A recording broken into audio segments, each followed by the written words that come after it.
Rakan.Pinto.co, juru bicara pasangan calon gubernur dan wakil gubernur Aceh nomor urut 1, Hendra Budian, meminta Kamarudin Abu Bakar alias Abu Razak tidak perlu panik atas permintaan penambahan pasukan keamanan di Aceh. Apalagi sebagaimana diberitakan salah satu media, Abu Razak sampai mengait-ngaitkan hal itu sebagai bentuk pelecehan terhadap fungsi dan tugas Pangdam Iskandar Muda, Kapolda Aceh, PJ Gubernur Aceh, dan Kabinda Aceh termasuk pimpinan dan anggota DPRA. Menurut Hendra Budian, reaksi yang ditunjukkan oleh Abu Bakar terlalu berlebihan sekaligus menunjukkan kepanikan atas permintaan penambahan pasukan tersebut. Hendra menjelaskan, permintaan penambahan pasukan keamanan ke Aceh yang diusulkan oleh anggota DPR RI Samsul Bahri Tiong kepada Kapolri bukan tanpa alasan, melainkan berdasarkan beberapa kejadian yang muncul belakangan ini di Aceh,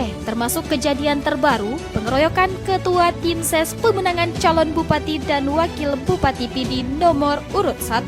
Permintaan penambahan pasukan ke Aceh ini juga bukan dimaksudkan untuk merendahkan unsur Forkopimda seperti yang dituduhkan oleh Abu Razak, sebab masalah kerawanan Pilkada Aceh sudah menjadi pembahasan hangat di tingkat nasional. Hendra juga menyampaikan apresiasi terhadap kinerja TNI dan Polri dalam membantu melakukan pengamanan terhadap pelaksanaan Pilkada Aceh 2024.